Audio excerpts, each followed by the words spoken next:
And just like that, they were gone. Both of them. Gone. Her shoes tossed on the side of the empty cul-de-sac, the only sign they had been there just moments before.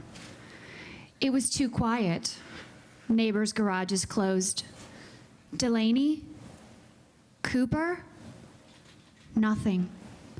I tried again, louder, stomping down the beginnings of panic in my chest. Hey, Coop? Minnie? It's time for dinner. The only response, a bark from a nearby dog. He can hear me.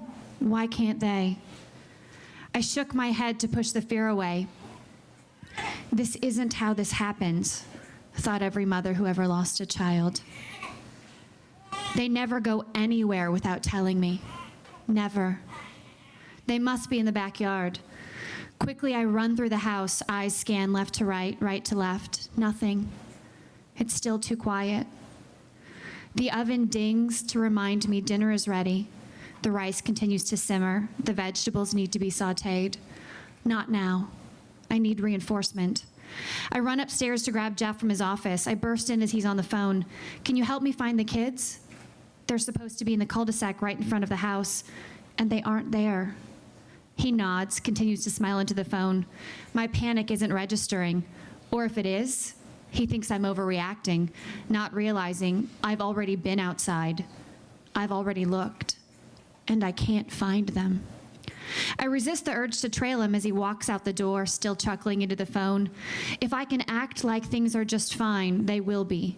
If it's possible to will away danger, I will do it. I pull out a pan and begin to saute mushrooms. I peek at the rice. It's almost ready. The salmon needs 1 more minute. With the dinner waiting, surely they'll be home soon. It doesn't happen like this. This is not our moment. This will not be the moment when everything changes.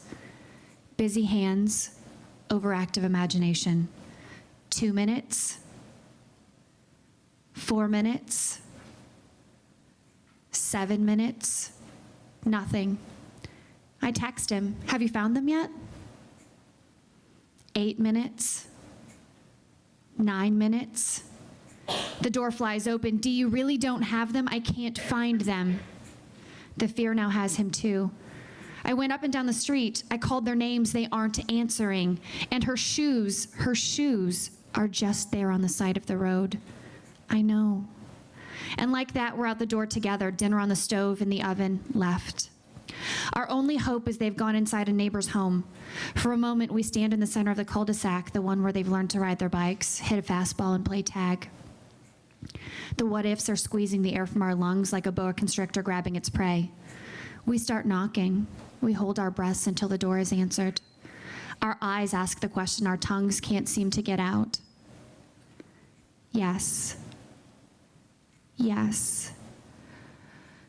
Yes. One is inside, one is out back. I see the relief collapse onto Jeff's shoulders. I stand in the center of our cul-de-sac. I was waiting, ready to run to another house, to bang on another door. There is no need.